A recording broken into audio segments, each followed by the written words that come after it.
everyone, I'm Ari here with Rachel and we're your hosts for the Merry Writer podcast. This week we are on episode 151 and we're asking, why do we fail at making writing a habit? Before we dive into the topic, don't forget to subscribe to the podcast wherever you're listening if you haven't already, and if you enjoy the show, please share it with friends and feel free to write a review. Okay, so habits are a settled routine of behaviours that are repeated regularly. Easier said than done, let's be honest. Some things become habit pretty easy. Eating lunch at the same day, as long as there aren't any external obstacles messing it up. That's definitely easier than, say, going to the gym 3 times a week or running every day when it's raining. And writing is meant to be this fun pastime that we tell ourselves. It's fun, very fun. And it's supposed to be something we love, right? Right?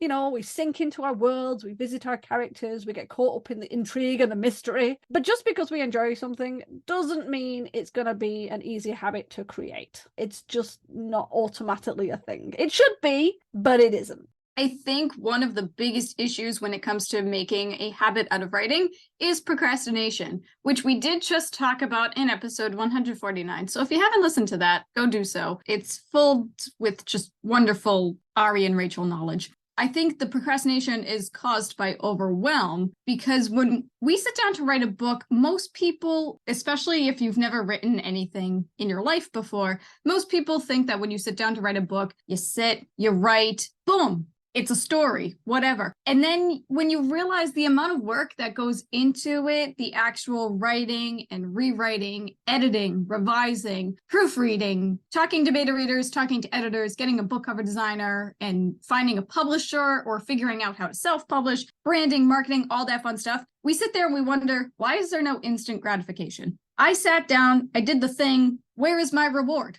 And I think that's kind of one of the biggest reasons why writing is hard to make a habit out of, because I know from personal experience, I have sometimes sat down to work on my book and I've looked at the actual story.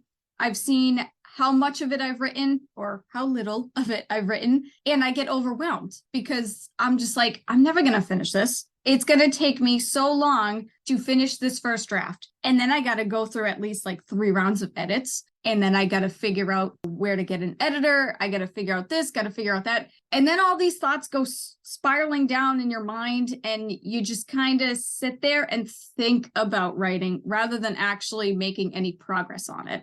I don't know if that's it for everybody, but for me, when it comes to trying to make a habit out of writing, I will sometimes do really well with a habit, like writing every day, writing every other day, but then I eventually just get overwhelmed by the actual project and all the things that come with it. And then I stall and I stop. And that's actually another thing. I feel like a lot of people, the main writing advice that I used to always get when I first started writing was, you need to write every single day. You don't need to write every single day. You got to give your brain a break. And a habit is not something that happens every single day. Certain things, yes, you know, if that's what you want and that's what you strive for. But the actual act of writing, that's a lot of brain power. It's a lot of thought process that shouldn't need to be in every single day. If you could do it every single day, more power to you. But for the most part, if you can aim just to write like 3 to 4 days a week, that's a habit. It does not need to be a daily occurrence. Even if it's just once a week, that is a habit. So you kind of need to work out your own schedule. You need to push through that overwhelm and take it in bite-sized chunks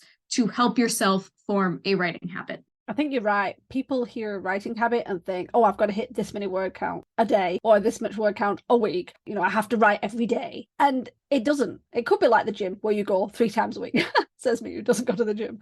But it's like even professional writers, they treat it like a job, as in they come to their desk at whatever time. I'm not going to say 9 to 5 because let's be honest, a lot of them are like, I'm coming at 5 a.m. because they're weird.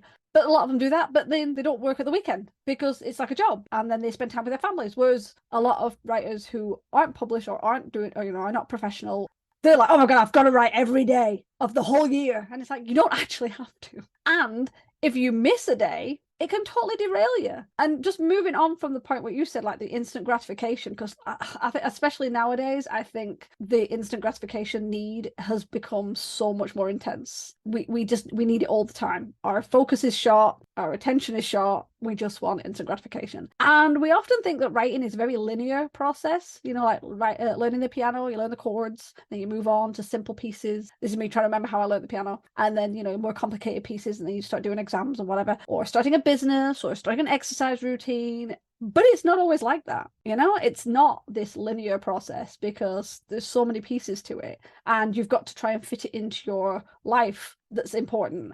And also, we can get disheartened with results or lack of result. That's something that can happen, and it can really make you disheartened. So let me take business for an example. If you start running a business and you are, at the very beginning, you're working on your SEO or you're creating a website, it can take time to get your website pages crawled by the internet spiders and indexed, in which case you aren't going to get shown in searches very often. And if you don't keep your website updated and like fresh content, you drop down the ranking. If you don't know that, it can be really disheartening putting all this effort into blogging and websites and then watching nobody visit. So you can suddenly think, well, I was blogging every week, building the business or whatever, and nobody's visiting your blog because you didn't know that it takes time, and then you quit. Or you've got the other way around, where if you're lifting weights, something else I don't do, I'm just using all these examples that I have no connection to. If you're lifting weights, you can actually increase muscle and strength really fast at the beginning. It's apparently called newbie gains. And then as you continue, it starts to plateau. And so say you were jumping from higher weights to higher weights at the beginning, you'll reach a level, and then suddenly it sort of plateaus, and it takes a lot longer to get bigger gains. And that's something else. If you saw instant results really quickly and then they start tapering off and flattening out, that can be disheartening. Maybe you got a load of followers, maybe you got a load of people interested in your book or joining your newsletter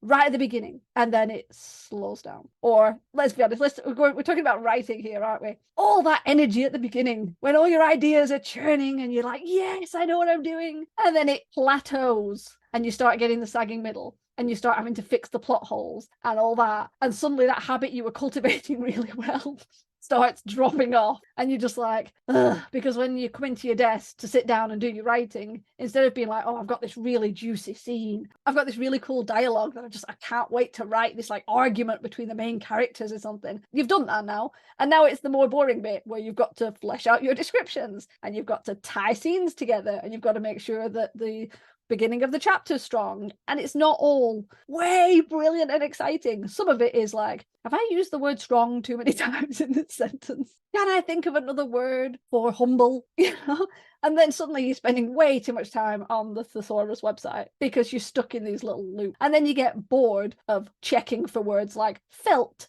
or saw, those tell don't show words. And that's another way of your habit drops off, because it's just, you don't have the excitement that comes with that early passion for the story. After you've read it like 14,000 times, it can start to get a bit annoying.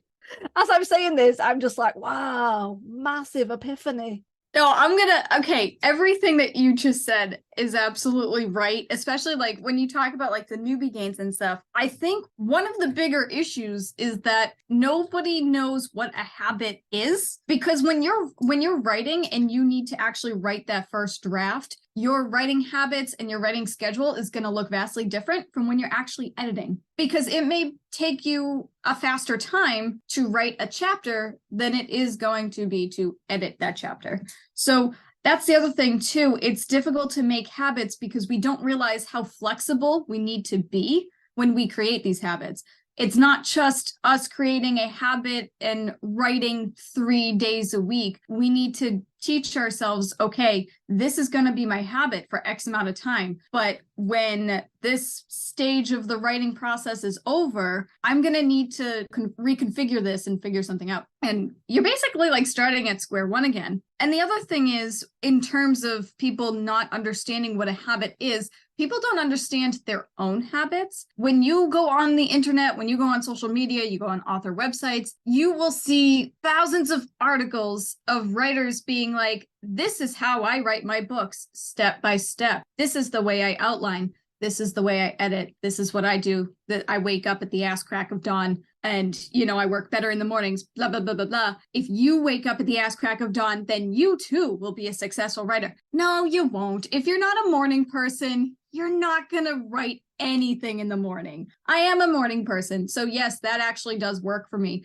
but it doesn't work for me every single day. There are some mornings where I wake up and I look at my writing and I'm like, ew, I wrote this yesterday. No, it doesn't always work that way. And I think when people try to form habits, they try to form other people's habits because they look at the success of that writer and they say, oh, well, they do things this way, and that way. Let me try it. And if it works, great. You know what? It actually might work out for you. And that's awesome. But it may not last nearly as long. You may get sick of it after a while. You may get burned out, or it may not work at all in the first place. In which case, then you're going to get discouraged. And then you're going to take a step back and you're going to be like, man, I'm not a writer. I can't be a writer. This sucks. Yeah, you can certainly have those feelings. I've had those feelings. We've all had those feelings. But then you need to get yourself out of those feelings and you need to take a look at, okay, well, why didn't this specific habit work for me? And what can I do to make a change to make it work for me? What you said about doing somebody else's habits. Oh my God. I have to admit, when I was younger, I did that way too often. Like one of my favorite writers, he would write all day and then he would stop, he would print the pages out, he would edit them and then just leave them down. And then the next day, the first thing he would do is he would get the pages and he would put the edits back onto the computer. And while he was doing that, he was reading through it. So it kind of refreshed him. And then he started again with the next scene. And I was like, oh, I'm going to do that. That sounds great. But my brain doesn't work that. All I did was I just edited over and over again and got obsessed and didn't move on properly. It's like these people that say, oh, just stop in the middle of a sentence. Then you'll know how to finish. No, I won't. That sentence is now gone into the ether, never to be finished again. So yeah, I do think it is too easy, especially now that social media is just like bombarding us with, look what everybody else has. It is hard to think, well, yeah, I'll just come up with my own. And I think for habits, I think it's best to try different things, because I've seen people go, oh yeah, I've given myself like 4 hours and I got almost nothing written. It's like, yeah, I've done that. But if I give myself 1 hour or half an hour, I can do more than what I can do in 4 hours, depending on when I start. If I start in the mornings or if I start by 1 p.m. nowadays, and I give myself half an hour, I guarantee I will write better than if I gave myself 4 hours starting at 4 p.m. It's just no, because I'm too tired. My brain's kind of like shutting down by about 4 these days. It doesn't help. Same if I woke up at 5 in the morning. It would take the gears a lot longer to grind into going, and I wouldn't get much done if I had, from 5 a.m. to like midday. It's like, no, about midday and I might start. And then I'd probably do really well and I would have wasted all that other time. So you have to work with your own personal schedule, your own energy schedule. It's not just personal schedule. It's not just your, well, I work at this time and this time. I mean, obviously that's effective. If you have kids, if you have a job, if you have like, I have to be at work at like 8:30 till 6:30, you can't be like, well, I'm going to write at 8:30. Well, you could if you're at the office, do it sneakily. But you should definitely work out when your energy level is and when your brain think well. Yeah, the best time for your brain to kind of kick in, because like we all have this, the attention is really high. And I think they did studies where it said like for like 45 minutes, that's when you're supposed to do deep work. You get like 45 good minutes of deep work and then it can peter off, and that's when you should take a break and go get a coffee or a cup of tea and then come back. Whereas you get some people like piling through, and that's fine if it works and you can just charge through, brilliant. But if you're like forcing yourself to keep writing and your poor little brain's like, we have a break, you're not doing yourself any favors. And I think sometimes that happens because people are following other people's habits and not finding what works for them. Yeah, I think that's probably one of the reasons why it's hard to do a habit. And also the change, life happens. Your writing schedule from when you were 20 is going to be totally different than when you're 40 or 60 or 32. I don't know, but it's like, as things happen, as things change in your life, there will be changes. It might be that in your 20s, you've got plenty of time, and I have no idea. I can't remember my 20s. Maybe you have all the energy and you've just got more time, and then maybe you start having kids if you have kids, and suddenly you have a lot less time, or you're moving out, you're getting houses, or you're renting a place and you've got to all the move, and suddenly you have a lot more things to do. But yeah, it does change, and you have to be willing to change with it and not just kind of like, well, this was my habit all those years ago and it worked. It's like, it doesn't work like that. You have to be willing to amend with it. So no, you're absolutely right. You really do need to be flexible with it. And I like how you mentioned that you need to consider your energy schedule, not even your energy levels, your energy schedule, because you're absolutely right. I am a morning person. I am the most productive in the morning. But by like, I don't know, 2 p.m., I'm done. I am checked out. And even though there's still like half the day left, absolutely not. No, don't expect me to do anything because I won't do it. There are some days where I will get a burst of energy and yeah, I can work through the afternoon. But 9 times out of 10, no. From like 6 a.m. until about like 2 p.m., that is my prime time. But I do want to like say in regards to working with your energy schedule, you can actually condition yourself if there's something that's standing in your way from like creating an actual writing schedule or writing habit. You can condition yourself because that's exactly what I did. I used to be a teacher, so I would have to get ready for work at 7 a.m. And then I would babysit after school, so I wouldn't get home until between 5 and 6 p.m. And then it would be dinner time. I'd be exhausted. I'd have to shower. And don't ask me to write at night. Forget it. That's just that's not on the table. We're not even considering that. So what I would do was wake myself up 2 hours earlier than when I needed to for work. And I would try to get something done. Whether it was, just writing a couple of paragraphs of my novel, whether it was writing a blog article, I would just try to get some sort of writing done. And then over time, I turned myself into a morning person. I was never one to sleep in super late anyway. So I think it was easier for me, but I turned myself into an even earlier bird. So yeah, you got to play around with your schedule. And I don't know if I can necessarily recommend conditioning yourself to writing at the same time every single day, because maybe that doesn't work for you, but it did work for me. And sometimes you need to play around because we all have the same amount of time in the day. We all have 24 hours or like 14, whatever, because we're supposed to be sleeping for half of that. But yeah, you just got to play around with your energy schedule, your like real life schedule. But if you can squeeze in a little something, little writing, you can do that too. Yeah, I'm going to turn that on its head now and say another reason why it can be difficult for us to form writing habits is because we don't actually take writing seriously enough. And when I say that, I'm not saying that if you don't condition yourself to wake up at the crack of dawn, that doesn't mean you're not taking your writing seriously. What I mean by that, there's always something else that takes priority over your writing. What I mean by that is if you don't have any books published or writing isn't your everyday job and you're not making money from it, then other things are going to take priority. Your job, the thing that will actually pay your bills has to take priority. If you have kids, that's going to take priority because, they kind of need to eat food like breakfast and get off to school and all that fun stuff. So when I say that we don't take our writing seriously enough, I'm not necessarily saying that we don't care about it. I'm just saying that it's kind of hard to fit it in because we have other things going on in life. If writing is your job and you are making money off of it, then yeah, that's probably going to be a little higher on the priority list. But the other thing is, many people don't see writing as a job or a career. So we're often told that we can't or we shouldn't take writing seriously. People who don't come from supportive family or they don't have very supportive friends, they may look at you and be like, oh, you want to write books for a living? How are you going to pay your bills? And you know what? And to a certain extent, yeah, they're kind of right. How are you going to pay your bills? Unless you're a best-selling author, it's going to be difficult to pay your bills. But that doesn't mean you shouldn't try it. And that doesn't mean that you shouldn't pursue it. Yeah, I think that's one of the reasons why it's hard for us to make writing a habit is because either we don't see it going any farther than like the basic writing process of like writing and editing, and we have a hard time like seeing the future of our book, or maybe we just don't have the support that we need to help us get through this writing project.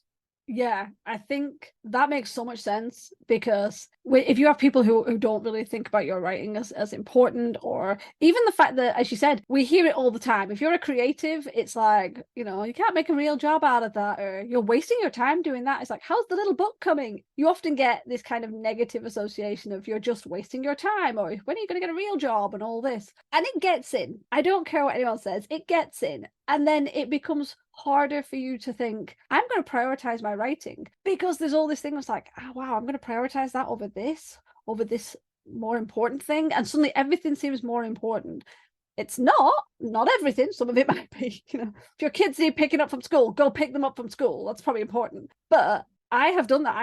I have it in my head, the voice in my head that's like, wow, you didn't help someone move house because you would prioritize your writing. Forget the fact that I moved that person several times because they kept moving, but it's like, and then I feel bad. It's like, wow, I should have helped. Why? They had several other people. Did they really need me? But it doesn't matter. You get it in your head and then you start thinking, wow, I shouldn't be prioritizing my writing over things like this. It's much more important to be putting other people's feelings first, putting other people's thoughts first. If someone wants your assistance or if someone needs your time, it might be easy saying, I'm sorry, I can't do that today. I'm working, I'm doing this. But with writing, unless, as you said, it's a job, it is harder to defend and say, actually, I've planned to do writing, or even just saying, no, I'm sorry, I'm busy. Because sometimes you get people go, why, what are you doing? Which is rude. Rude, people. Or even if they don't, there is that part, especially with some of us, you feel guilty for saying no, especially for your writing. It's almost like, well, that's something I'm enjoying. I shouldn't really be here enjoying myself when somebody might need something. And I'm not talking they've broken down, they need to go and help them. That's an emergency, of course. But if it's something that's not an emergency and it could wait or you could reschedule,